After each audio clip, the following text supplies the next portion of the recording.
So I've run 2 now events, and literally we've had people from all over the world. I mean, I have to say I haven't got locations on them, but I've actually got up some of the time zones, and it's literally spanning the entire time zone sort of spectrum. Howdy friends, Craig here. We got another great episode for you. This time we're talking to Steve Johnston and Dan Brown over in the UK. These are 2 gentlemen that have been involved with and have been using Vassal. For those of you not familiar with Vassal, it's a way for you to basically play Malifaux online with another human being. So we walk you through the episode, how to install it, how to use it, the benefits of it, some of the drawbacks as well. We then finish up by doing a couple hot takes from the English GT, which happened right before when we recorded. We have an interesting discussion about where Guild falls as far as the power curve and whether we can look at recent performance of Guild in some of the English GT results and other results as an indicator of their strength. And I also forced them to pick at least one model that needs some love and one model that needs some attention. So make sure you stick to the end. Enjoy!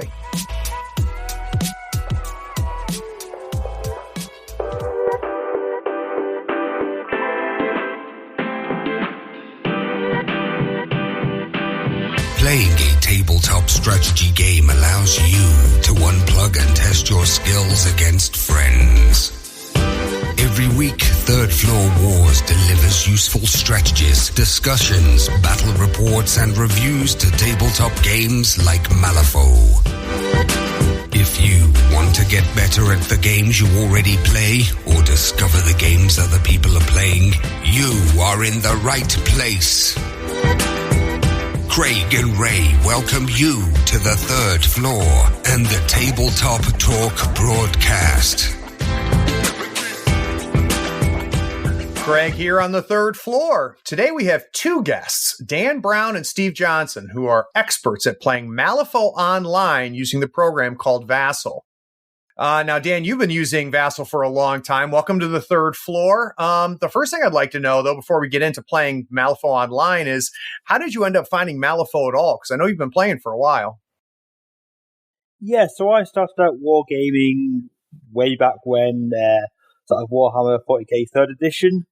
From there, moved on to Fantasy, and then sort of from there, at Death of Fantasy, started looking at other games in my local group.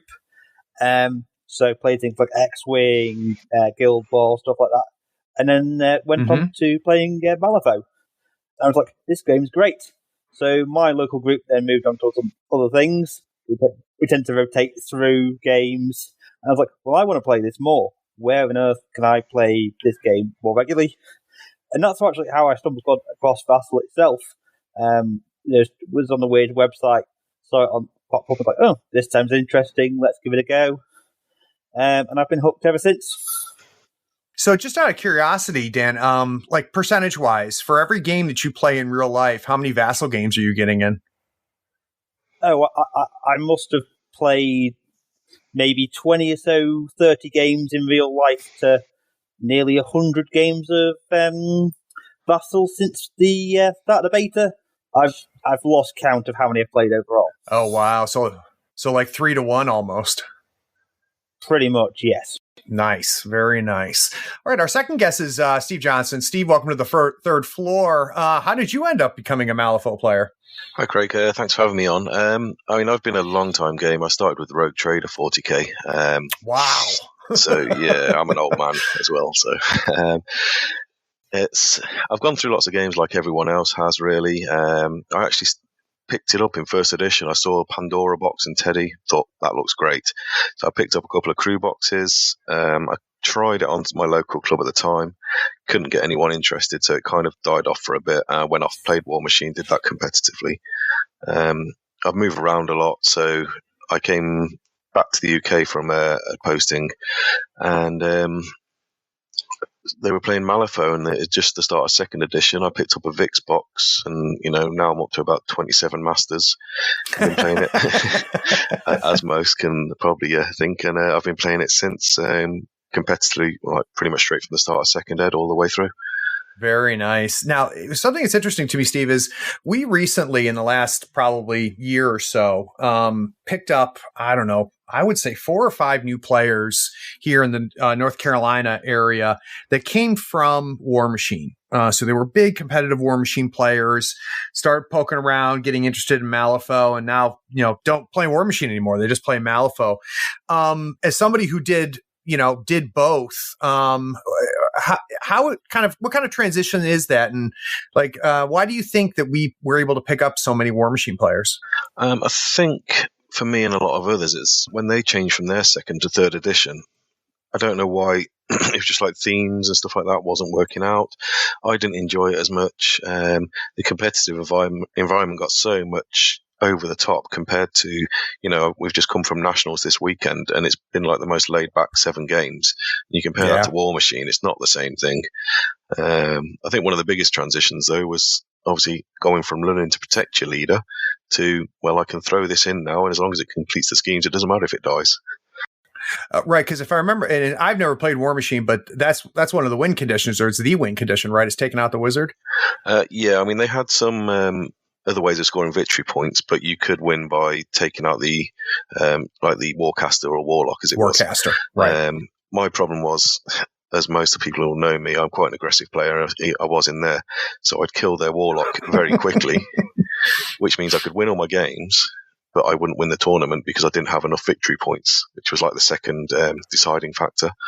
Oh, that's interesting. Okay, so you would go into it not losing a game, but because you didn't score in the other methods, it prevented you from taking the top. Yeah, exactly. Gotcha. So I guess when you're playing War Machine, you have to find that balance theoretically. Yeah, I never did. I just I like killing things. It's my way of playing. Which is why we talk about the Vix, right? Yeah, exactly. That's funny. So Dan, I know you're a Rezer player because you and I have talked on the Rezer chat. What other factions have you dabbled with? So I pretty much played your favorite faction Arcanist throughout M2. I was known as a sort of Arcanist player throughout M2. I started off with Reddit when I very first started. My first game was with Morning, actually. Really enjoyed him. But something didn't quite click somewhere. I don't know whether it's the play style or the fluff, I'm not too sure. And then read Ironside story one day. I was like, wow, this is incredible. In a world where you've got angry demon ladies and, weird magic stuff and necromancy, you've got a woman who just runs around punching people. And that was like, hey, this is amazing. So I played Arcanist for a long time. And then sort of towards the end of the beta, I was like, I want to try something new. So messed around on Vassal, which is it's one of the things it's great for, is trying out new things. Yeah. So I played through a lot of Bayou. I played through some Neverborn. Played through a few bits and pieces of Guild. And then got onto Rezzers and found that I really liked Rezzers. There was some really, really cool stuff that you could do with Rezzers. I like Molly, I like Rye, stuff like that. So it was just like, yeah, this sounds great. And so I've now picked up 90% of the Rezzer faction. That's actually a good point, Dan. And of course, we're going to get into this a little bit more in just a second. But I think one of the things, if we were to list the benefits of Vassal, is the ability is that you don't have to buy a single model and you can play whatever you want. Yeah, it's a really, really good system for that. So I'd be still testing at this stage, having bought 2, maybe 3 crews, I guess, and sort of getting that test period in to try and figure out what you like and what you don't like. Because I think the thing with Malifaux is you can like the sort of how Master looks on paper or how the Master looks in the fluff, and then play the game and find it doesn't quite suit you an awful lot of the time. Yeah. How about you, Steve? What is your faction that you're concentrated on right now? I tend to have a bit of faction paralysis on choice. I bounce around between factions, even running up to the Nationals. I went, like the week before, I was running my Arcanists. The week before that, I was using my Outcast. The week before, I was on Neverborn. I knew what I was taking to Nationals. I ended up taking Thunders. But nice.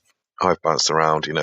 My first tournament this year in 3rd edition was Outcasts. Then I took Thunders to 1, and then for the Scottish GT, I actually put it up to a vote because I couldn't decide, and they voted Neverborn, so I took Neverborn.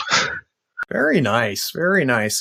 So, guys, what I'm going to try to do today is I really want to learn from both Steve and from Dan exactly what Vassal is. I think some of us have heard about Vassal. I'm sure a lot of the listeners didn't even know the Vassal exists and that you can play Malifaux online. So we're going to get an understanding of what exactly the program is, how you get it set up, because that's what I think one of the challenges that some people face. And then, how do you play through it and how does it work? And then we're going to talk a little bit about how playing online versus playing in real life, it can vary. And we'll get some tips and tricks from these guys as well. So, Steve, let's pretend we have a listener out there who has never heard of Vassal. Can you kind of give us an overview or an idea of what we're talking about?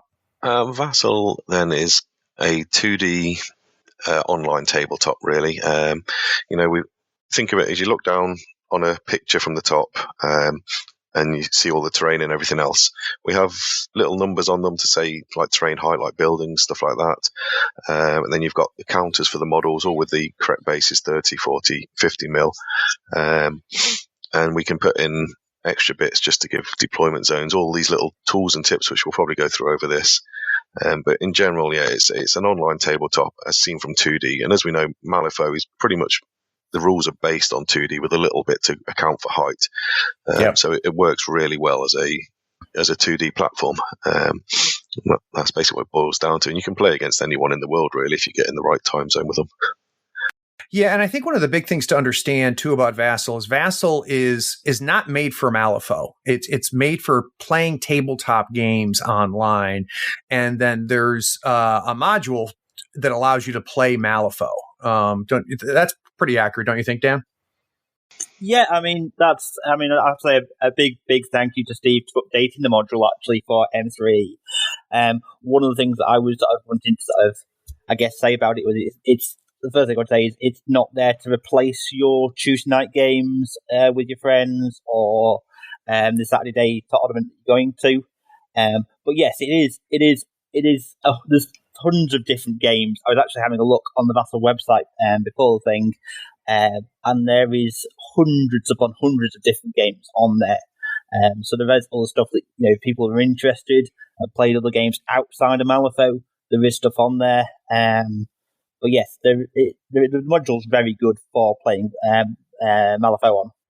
Yeah, so I think probably the first thing I'd like to talk about, and Steve, I didn't realize that you're the guy responsible for the M3 module. So, wow, that's pretty cool.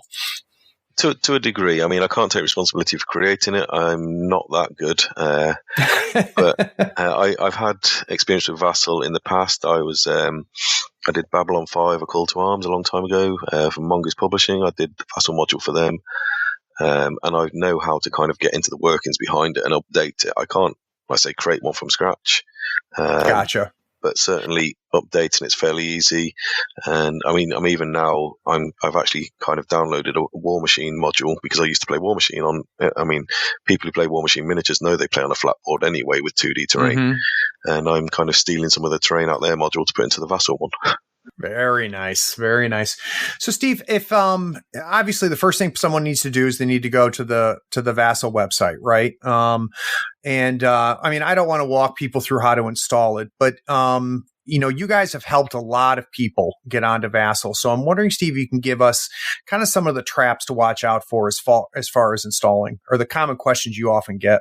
I mean, installation is really easy. Obviously, you've got to have, it's a Java-based system, and every computer has that anyway, that I know of. I think it only works on Windows. I'm not sure if anyone's got it running on Mac. I think there's the occasional person that has, but they may have more struggle.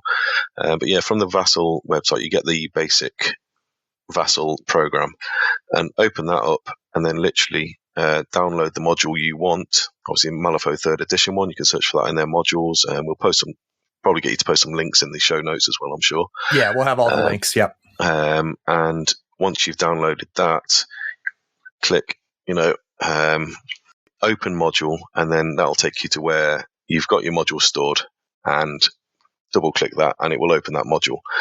From there, you have options on whether you open a game just on your computer locally or you look for a game online and go from there. And it is as simple as that. Once you've got the module in the program and it's loaded into the Vassal module, every time you open it up, that one will be listed there and you can just double click and start it up again. So that brings up 2 points, Steve. So Dan, obviously the first thing we need to figure out is how to find a player, and we'll talk about that in a second. But I would anticipate that it would be much easier if you're having a voice over IP conversation with your opponent. So just generally speaking, what do people use as far as being able to, talk to each other while they play?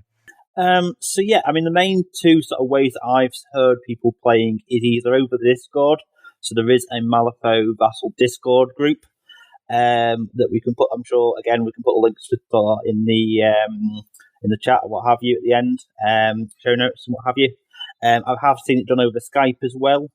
I was actually chatting to a couple of guys in the UK group afterward before I hit this, and we have actually got it running on. I think there was somebody who got it running on a Mac. And with a lot of tinkering and messing around, it can be run on Linux as well. I'm not a tech wizard by any chance, so I have to say I don't know how they got it working, but it is doable. But it would probably need somebody with a lot of computer knowledge to get that up and running. In terms of running on Windows, again, as Steve said, it's so simple to set up once you've got the sort of get the module downloaded, get the Vassal program downloaded, and then you download the module from our Facebook group, and then you just play from there. That's great. So Dan, what is probably some of the easier ways to kind of get a game, other than your buddy across town? So we have a Vassal players Facebook group for Malifaux. So there's games quite often organised through that. I said you can get games through the Discord group itself. I'm actually I have run this year 2 competitions post the beta for Malifaux M3E, and we've had about 25, 30 people in that. And we've got some upcoming stuff in the new year. I'm taking a bit of a break from Malifaux because I've burnt myself out playing so many games of it in the beta. So I'm taking a short break myself from running stuff, but I'm sure there may be something up between now and Christmas, maybe, who knows. But certainly in the new year, I've got some exciting plans for what I want to do with the module in terms of stuff that I want to be running, which I'm sure we'll come on to later. But yeah, as I said, Discord, there's plenty of people posting on the Discord and Facebook group. Yeah, I mean the Vassal Facebook group, I'm a member of that, and I see people looking for games there and people getting matched up. It's, I imagine, obviously the more people we have playing, the better off it is. And I think, Dan, you mentioned it. One of the big challenges is the time zones, because something that's actually really great about playing this online via Vassal is you get a chance to play against people that you don't normally play against. And if anybody who's listened to the podcast knows that I'm a big proponent of getting as many games on the road as you possibly can, because you kind of get insulated in your own little metas. And when you go to something like the UK Nationals, or you go to something like Nova here in the States, you encounter people that are playing the game a little bit different, all playing with the same rules and everything, but tactically are looking at it different. And I think that's another thing that we could say is really great, is on Vassal, you'll have a chance to truly play with people that you would not normally play with. So let's do this, gentlemen. Let's take a quick break. And when we get back from this break, I want to talk a little bit more about actual gameplay. So if someone is playing their first game of Vassal, mechanically, how do things work? What's controlled by the game? What's controlled by you?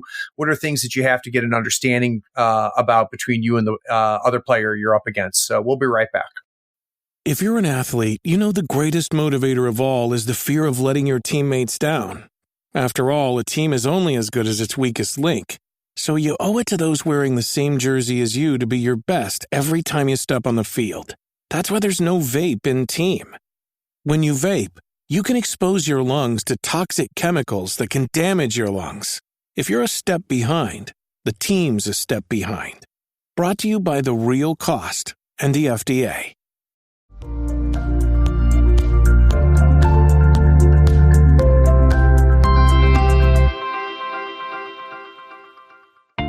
Hi guys and girls, ladies and gents, I'm Kevin Smith. I'm the Southwest boy living in the southeast of the UK. I contribute $18 or £13 a month to Third Floor Wars. And why? Well, I work 50 hours a week as a supermarket manager, have 3 children, so in my spare time, I just want to play foe. And if I can't do that, the next best thing is listening to the Third Floor Wars podcast. Not only do I hear about what I play and the gaps in my knowledge, but I also hear about all of the crews and tactics that I need to beat, and often how they've even performed in recent tournament reports. The online store has some great merchandise, including t-shirts and mugs to buy now to show your support. You should be a Patreon too. So pause this episode and go to patreon.com and search for Third Floor Wars, or grab the link in the show notes.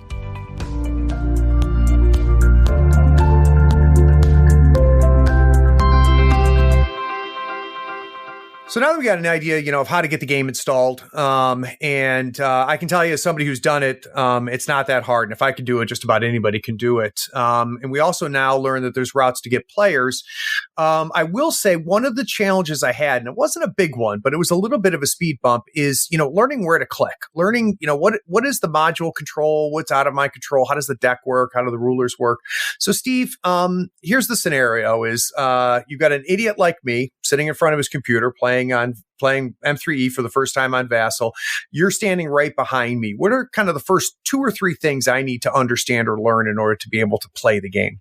Well, hopefully, for your first game, we'll get you in with someone who's played it before anyway. I mean, I've run a few people through new, Dan has, and some of the other guys out there, they're really good at running people through.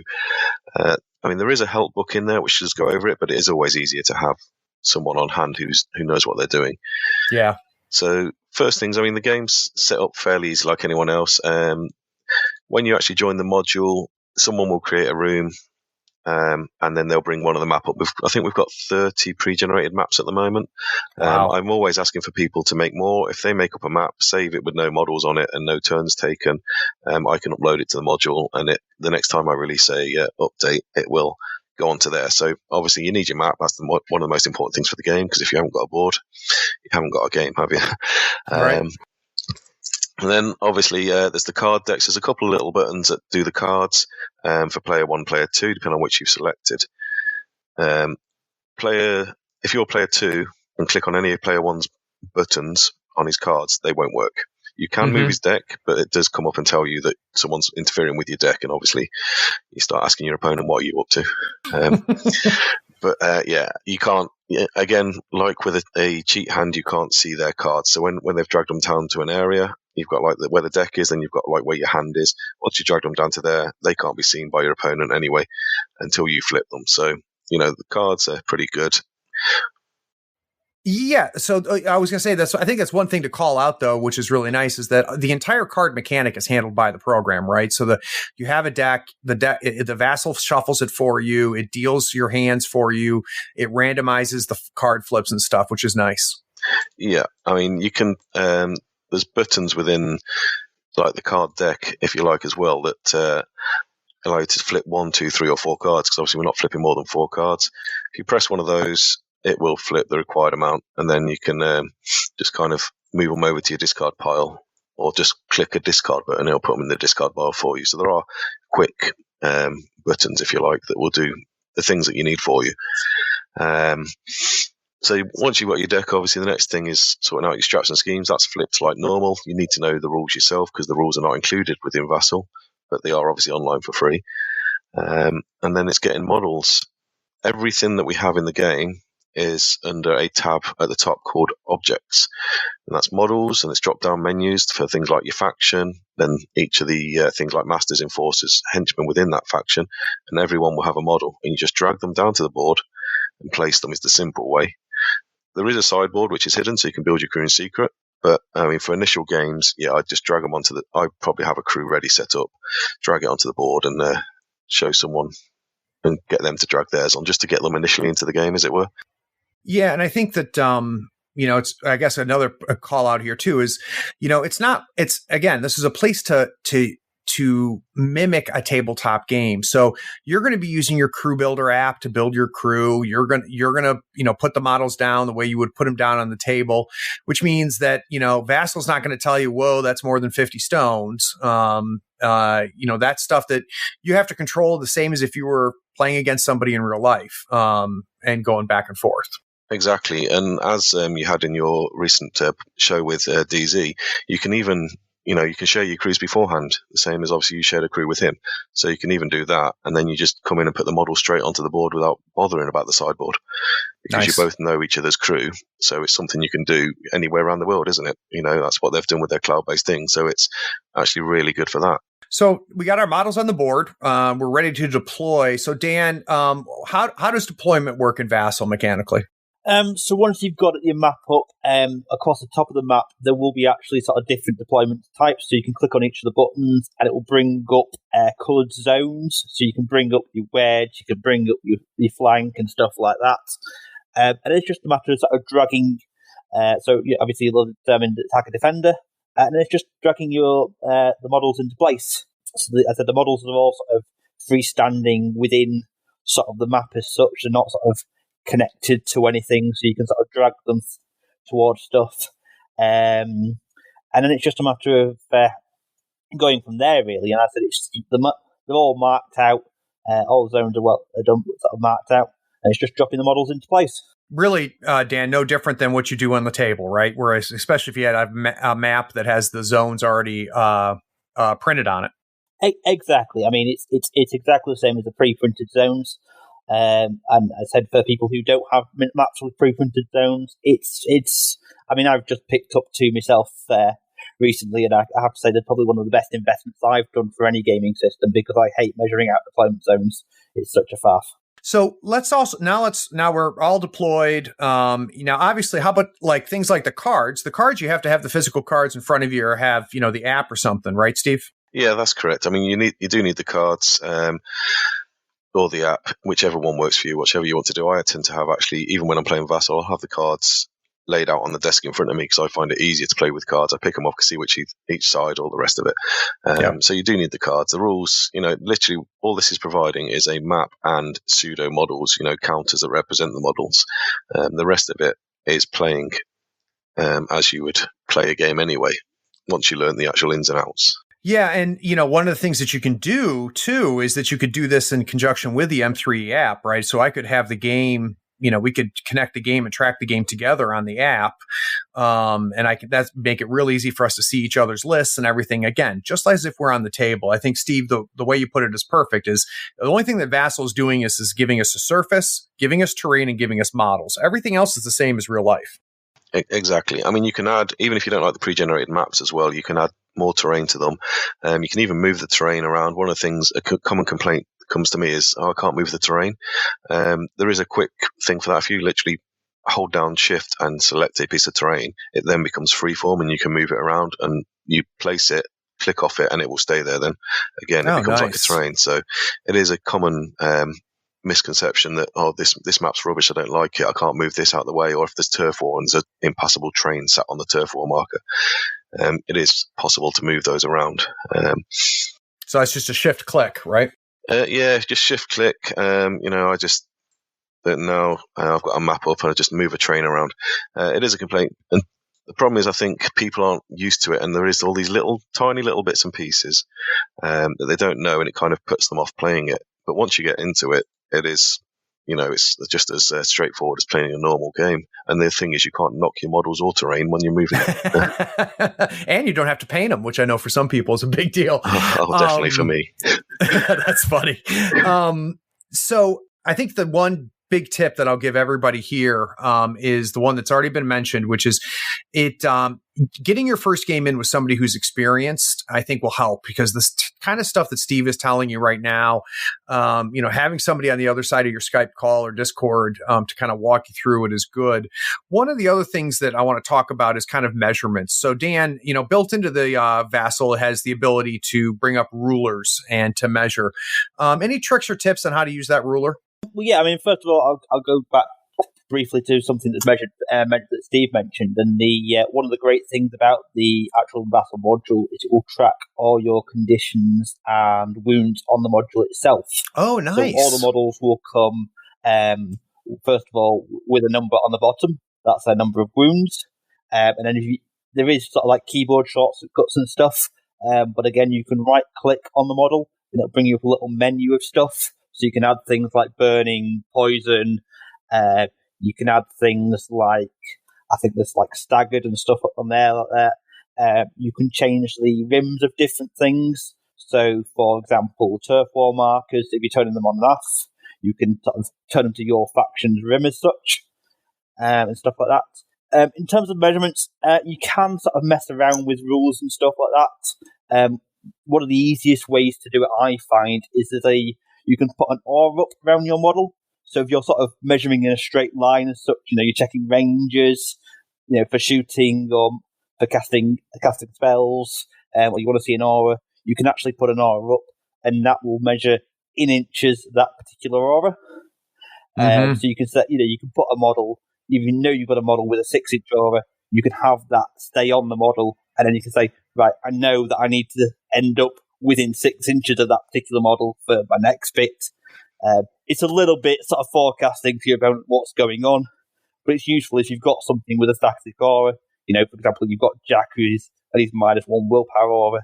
You can stick that up, and your opponent knows, and you know exactly what's in it all the time then. Yeah, I think, Dan, that's a good example of one of the things that makes it better than playing on the table, is that aura function and being able to put up those bubbles make it real easy. Yeah, it's a really, really good tool. I said, you've got great overlap, and I said, if you're looking to try and say, well, who's in whose engagement zone and stuff like that, it works for that as well. In terms of model moving, essentially it all comes down to sort of directional buttons then, and control and shift. So essentially, to move a model, you press up and down, and that'll move it forward and backwards 1 inch. If you press left and right, it'll then start. Basically, when you click on a model, it comes up with a little arrow. And left and right will turn the arrow round, and you can move it forward and back across that arrow sort of direction, I guess. I believe control, if memory serves right, it essentially turns it into 1/2 inches, so you can move at a tighter angle or in small sections. Then shift is essentially you get a free control and over that model, so you can move it those extra couple of millimeter control that you might need to get to a really tight spot, or just put it exactly in the right place you need it. Sorry, it's just on the measurement thing. Because you talked about the rulers. To be honest, the rulers we generally only use for line of sight checking when it's a bit ambiguous, because it just puts a straight line down the table. You can check line of sight. As Dan was saying, you can use the auras to see if things are in range. The auras actually go up to 20 inches, so it doesn't work quite so well for the snipers now. I haven't worked out how to increase the auras up to 24, but you can kind of put a tape measure on the end of that. And it's like with a lot of friendly games of Malifaux, it is rule of intent as well. So, even it's a case of using an aura, right? I've got Kara, she's got a 6-inch flight. Here's a 6-inch aura, I'll place it within it. And you can also clone the model and leave the model behind that's the original and move the new one to like the edge of that 6-inch aura, right? I did not know that. Yeah, and it'll clone everything that's on it. If it's got conditions on it, if it's wound state, everything that is on that model. If you clone it, it will come up with another one, and you can, like I say, if you've got a 6-inch aura and you want to do flighting because you've got to stay within that 6, so you place the new one down, your opponent's happy, delete the original one, and you're left with the clone, which has got all the stats and exactly the same game state as you were on. Very nice. And how do you do that cloning? Is that a right-click menu option, or? It is a right-click menu option. As with most right-click menu options, there are quick keys. If you play Vassal enough, you do tend to pick them up. If you've got the model selected, Control-C will clone it, and then the clone should be the one that is freely movable under your mouse, and the other one should stay where it is. That's cool. But yeah, you get to learn the quick clicks, but if you don't know them, you can right click, and it's not much slower than doing the quick ones, quick keys anyway. So Dan, I think we've kind of hinted at it, but if you were to list things that are better about playing Malifaux on Vassal than in real life, what would that list look like? Well, not having to paint, because I don't like painting. I think it's just a matter of, as I said, you're not having to sort of mess around with, okay, I've got there's no traveling involved. You don't have to travel for miles to get games and what have you. You can have 2 or 3 games in the evening without the sort of worrying about what time you're going to get back home and stuff like that. I said things like the auras. The auras are great. Being able to sort of see an instant, okay, what's it with the, sort of who's within whose aura. You've got an sort of overlapping auras and stuff like that. Vassal's great for that. sort of those things where you're having to map out tricky little movements. So if you're, as Steve said, when you're cloning stuff, if you're saying, right, this is what I want to do, but I'm not quite sure, can I get there? Sort of on tabletop, it might have to be getting out bases and measuring everything out. You can literally clone your model and walk through step by step. And if you can't get to where you want to get to, you can then delete the clone and go back to the original and redo the move and not have to worry about putting your markers down and measuring every little thing out. Yeah. How about you, Steve? Are there things that you enjoy about playing on Vassal versus in real life? Yeah, definitely have been able to almost look at the table state and you can see it all exactly there in front of you. I mean, I've actually, because I played so much Vassal at one point, for the majority of this year, I've had no one local to me to play against. And my shift didn't allow me to get to many tournaments. So I think it was April, May time. Was that when we were playing most? I think it was. I managed an average of 2 to 3 games a day every day for about 6 or 7 weeks against different people. So that's always one of the best things. I've learned stuff from some of the American guys I've played, and I've put it into my own crew builds because it's like something you wouldn't think of because it's a different meta. So that is a big thing as well. Meeting new people. I've a couple of guys from Australia that have been great games against them.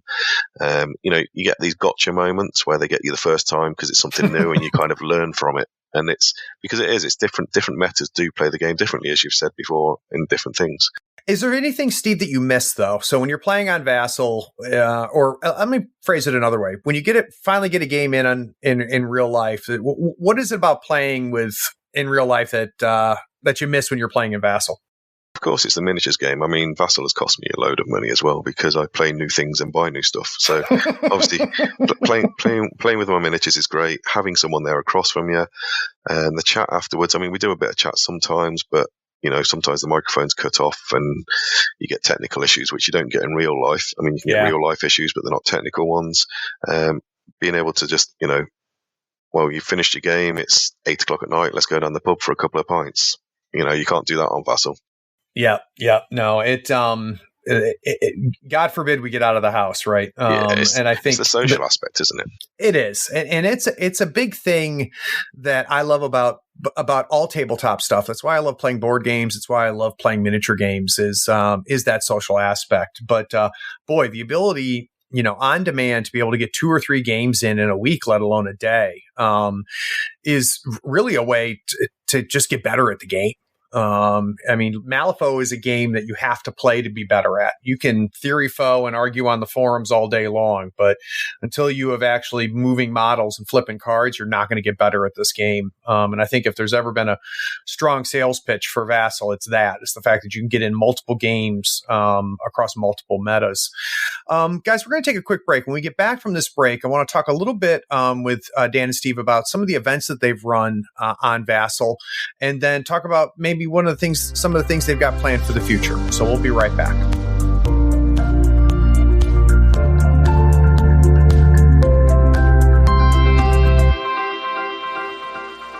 Howdy friends, Craig here. With 3rd edition Malifaux released, it's time for you to get a new mat with new deployment zones. We've tried every mat in the business and nobody has better quality and selection than Mats by Mars. They're waterproof and they roll and unroll easily, and they're even wet erase Marco compatible. They offer over 35 designs and let you add M3EO overlays for making deployment and positioning a breeze. Check them out at matsbymars.com. They are offering a sweet discount for our listeners. After you found the perfect mat, use the promo code 3rd floor to get 10% off your entire order. If you really want to support us, in the notes of your order, request that our logo be put in the corner of your mat. It's the only way to make the best mat in the business even cooler. Again, that's Mat by Mars. Use the promo code 3rd floor to get a 10% discount. Details are in the show notes.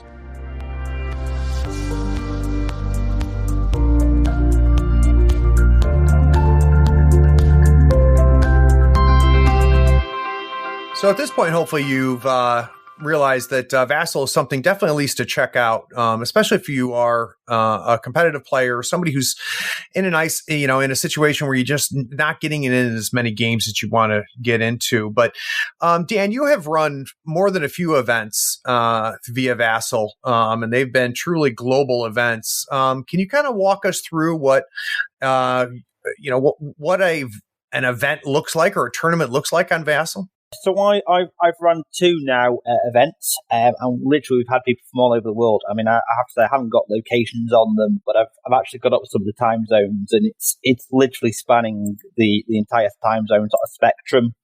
Everybody's sort of 5 hours behind us in the UK to 4 or 5 hours ahead of us. So it is a really wide spread of people from across the world. So the 2 events that I've run so far have sort of mirrored what I've been used to playing in terms of like 3 days, about 3 game 1 day tournaments. Now the thing with Vassal is that I guess one of the good things about having the tournament set up this way is that you don't have to have the game set at the same time. So generally what I will do is you have a 2-week period. I will sort of put the fixtures out at the beginning of the week and say you've got 2 weeks now to get your game in against your opponent. And then you've got 2 weeks to get the game in, to get the result back to myself, and I will put them up, 2 weeks later, the next round up 2 weeks later, essentially.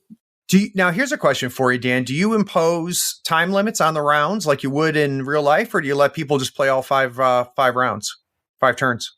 No, I don't. I just let them play the full 5 turns. That's good. I don't impose time limits. Not being around at the time, I'm not like a live TO. I'm not there making judge calls. I'm sort of not standing over with the time or what have you. I think it depends a little bit on Vassal itself as well. I think if you're not used to playing Vassal, the games can take a little bit longer than your standard Malifaux game.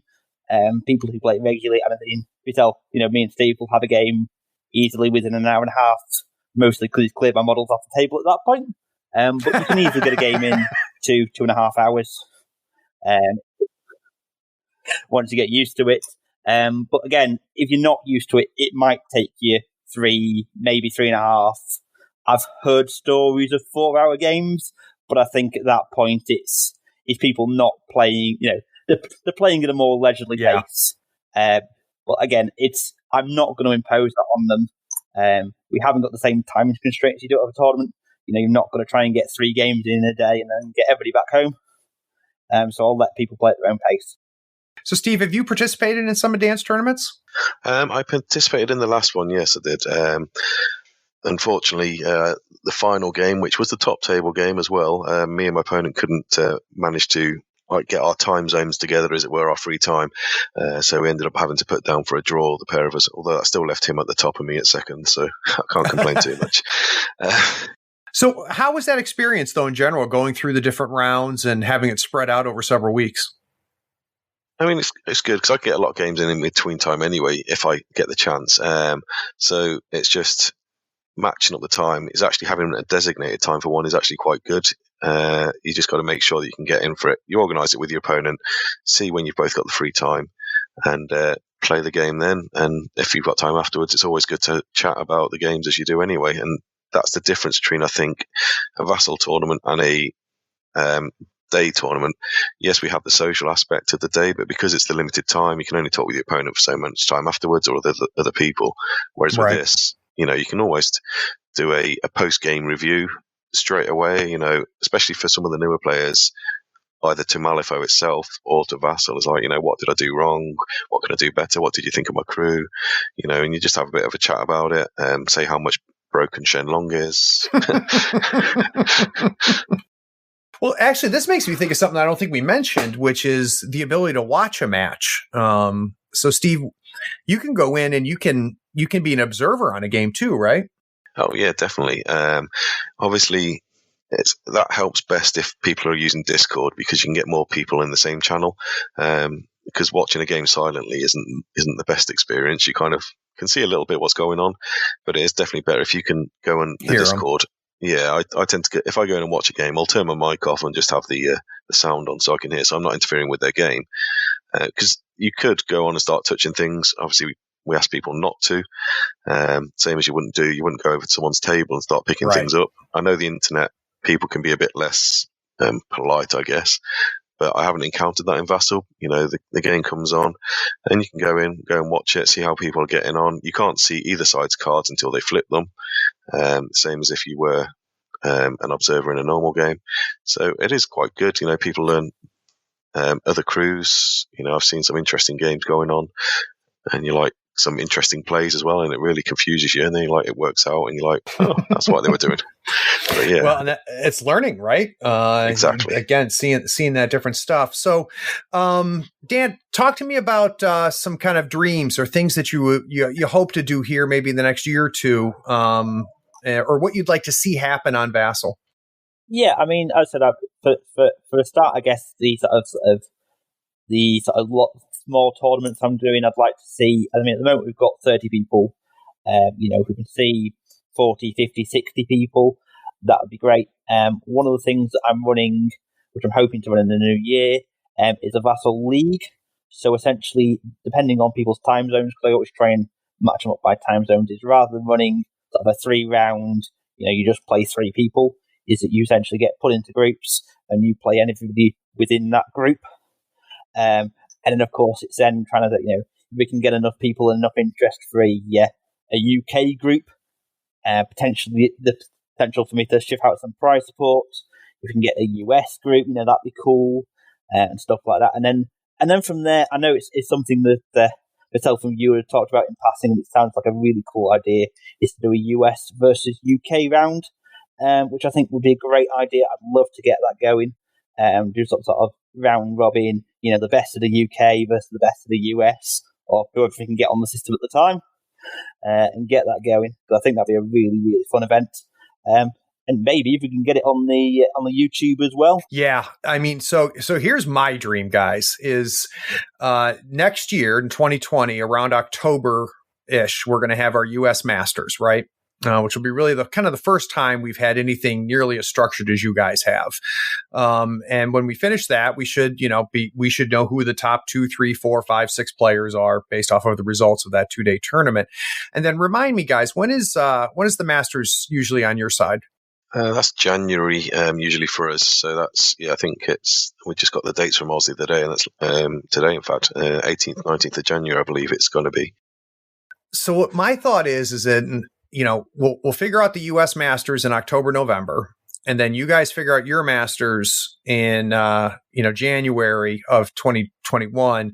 I do think it would be really cool to say, take the top 3, top 4 off of each one, based on who we can get involved with, and do a round robin where everybody on the U.S. team plays everybody on the UK team, and then just kind of sort it out from there. So I really would love to see that happen. And so one of the things that I think would be cool between now and then, though, is to, pit some people that we see here on the podcast a lot against each other and on Vassal. So I know that I've been talking to Steve and those guys about it here on this side, and Cody. But I think that's something that maybe at the beginning of the year that we can try to coordinate. Oh, definitely. If we can get our guys onto Vassal and using it, that'll do. Yeah. Yeah, I had a good chance to speak to a good friend of the show, Jamie Varney, over the weekend, and he said he'd be, I think he was very interested in looking into Vassal, and then when I suggested the opportunity to perhaps play with some of your guys as well, he's like, yeah, he was up for that. So I'm sure we can get some of the guys across.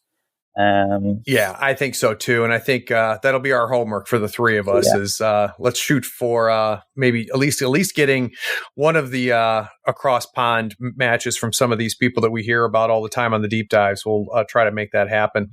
All right, guys, let's take one more quick break. And what I want to do is these guys are coming fresh off of the English Nationals. It just happened this past weekend while we're recording, and I want to talk to these guys about some of the hot topics that came out of that. So we'll be right back.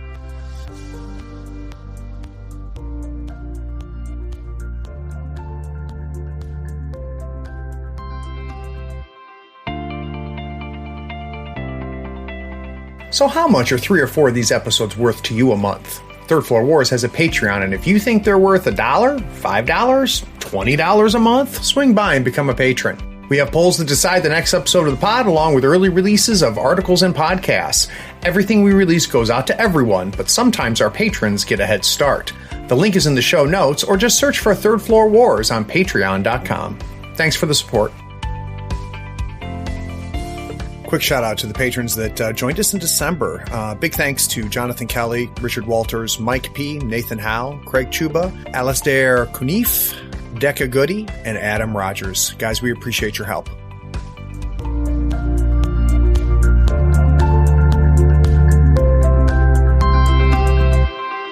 Howdy folks, Craig here. Now if you love gadgets as much as we do, you're going to love the new Third Floor Wars Gadget Bundle from Schooner Labs. Branded with the logo of your favorite podcast, it comes with 2 measuring multi-tools, a compass stepper for those tight and important movements, along with a compact dashboard to track your turn, strat, and scheme scoring along with your soul stones and pass tokens. It is the perfect bundle for anyone who plays Malifaux or just wants to look cool while doing it. The link is in the show notes. Check them out and help support your favorite gaming podcast.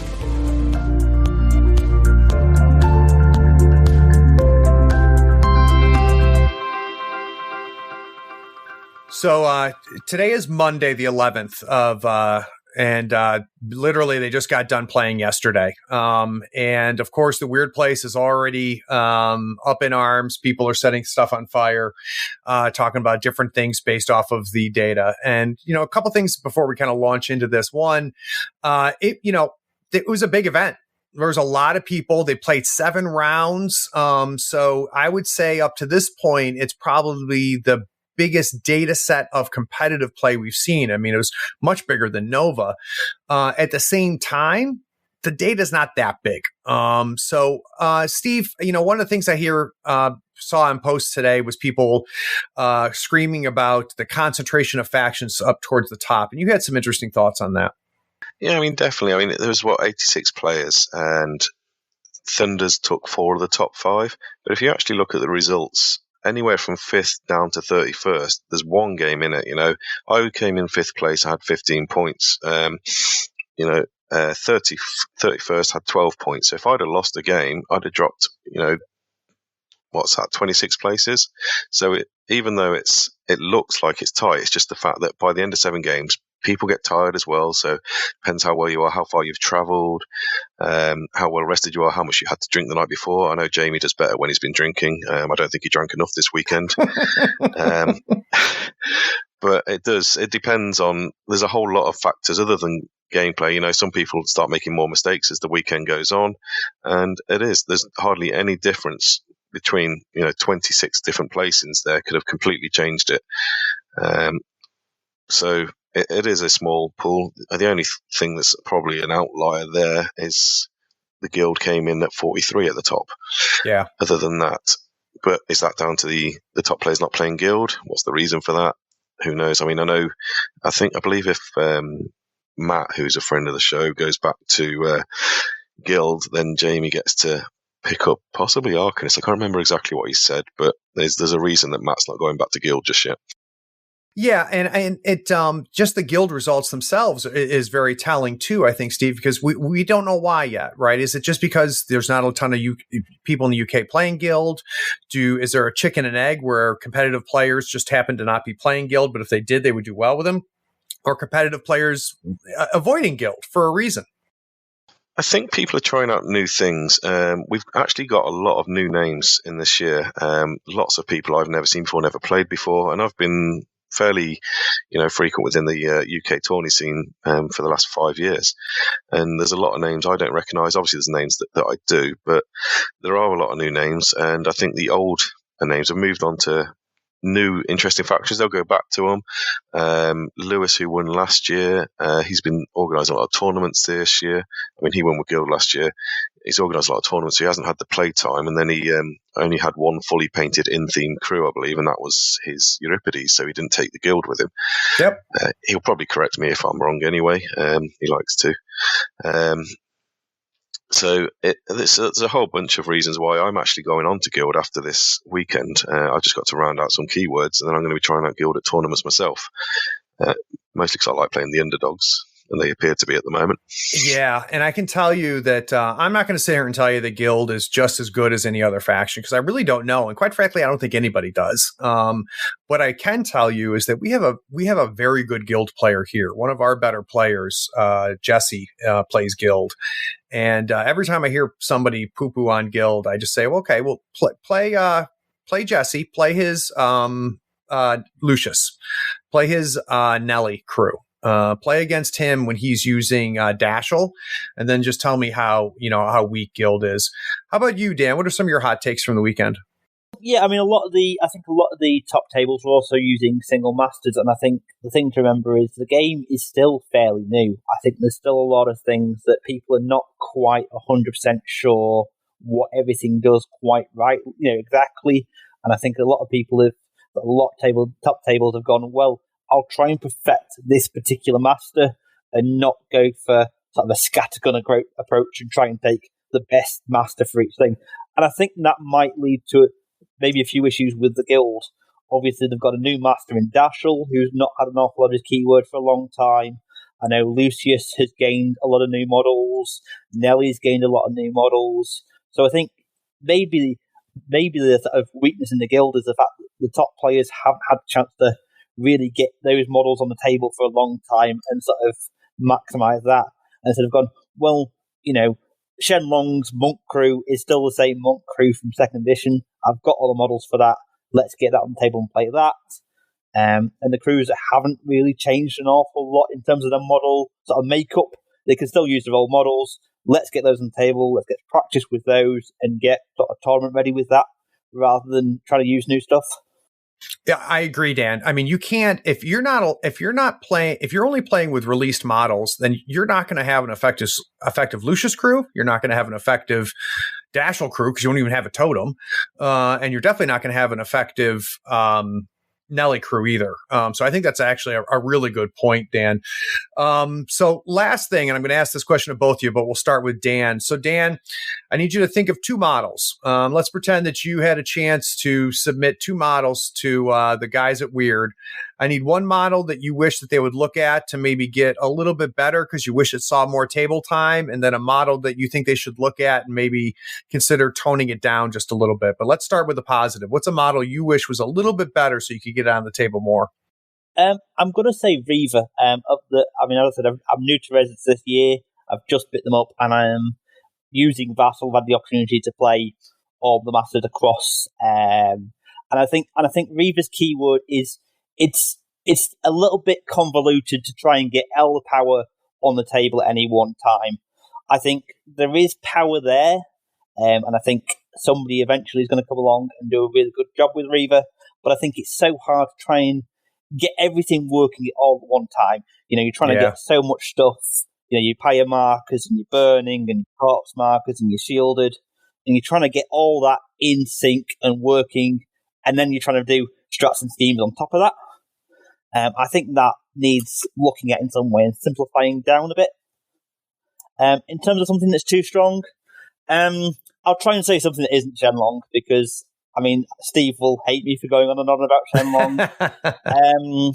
Really, really difficult. Maybe Stitched. Yeah. I think the idea behind Gamble Your Life is just a little bit too. It gets around too much defensive tech. That's just like it doesn't seem balanced in a way that's you get around some but not all. It's a really weird mix of defensive tech that gets around. Yeah, I like the idea of Stitched. I like the idea of Gamble Your Life. I think it's fun. I think it's quirky and kind of cool. But it's also really potent. So I know what you're saying, Dan, that I'd like, if they do look at Stitched, I hope they don't take that away because I do think that that's what's kind of fun about them. But boy, if you've ever gotten slapped twice by those guys, that can be pretty rough. How about you, Steve? What's a model you wish was a little bit better so you could see them on the table more? It's actually quite a tough one. There's quite a few really that are already not making it. Union Steam Fitters, I don't know what they do yet. They maybe have a really good toolbox going on with them, but considering they went from one of the strongest kind of support minions in 2nd edition to what they are now and no one's taking them. Yeah. And I brought a box and I don't think I put any together, and currently I'm not looking to put any together. You're not missing them. No, not in the slightest. And possibly out the new models, you've got the Firebranded, because people are looking at those and going, why would I take one of those over a silent one? Well, and they're such pretty models too. That's the shame of it. They are, exactly. And they're one of their new models. They're really nice looking, but no one wants to use them. And I do see silent ones taken out of keyword into Careless Crews. Right. Right, which goes against the keyword idea. Exactly. Yeah. How about a model other than Shenlong that you think needs attention? Well, I know even as I play him, he does, but I would possibly say Yan Lo.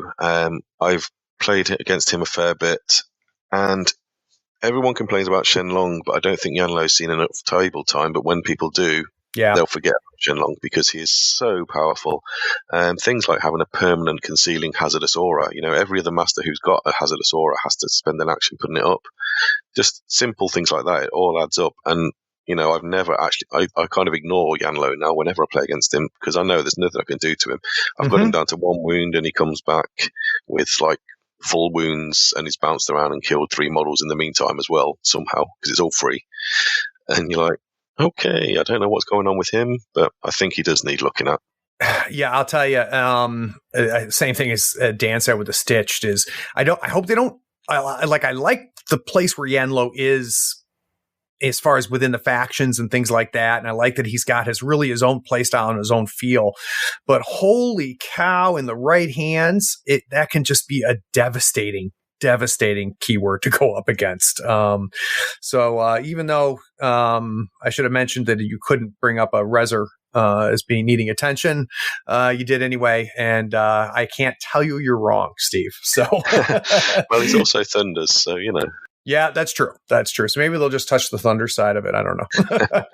Well, gentlemen, I really enjoyed this. I'm going to have to figure out a time to really hook up and play a game with either one of you, because the last time I played Vassal was well over a year ago, and I'd like to get doing it again. So I'll be bugging you guys. And for those of you listening, I can tell you, having played a couple Vassal games, having watched a couple Vassal games, it's something to explore.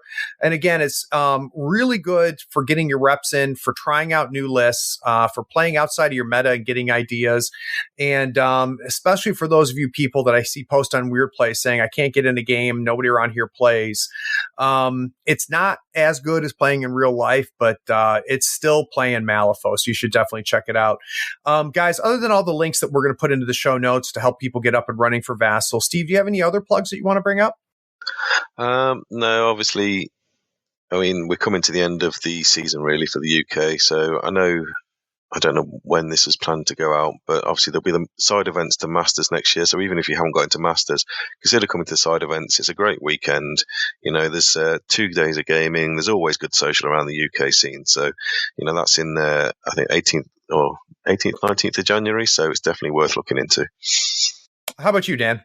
Yeah, I've got Breach in the North, which a good friend of the show, Carl, is running, which will be my next event. And then I guess it's.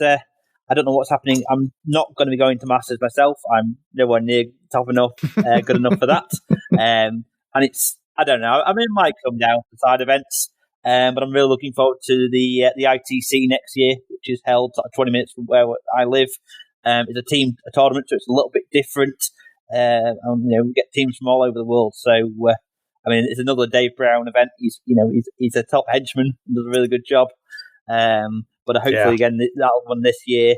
That was my first of Malifaux competition, and I had really good fun there.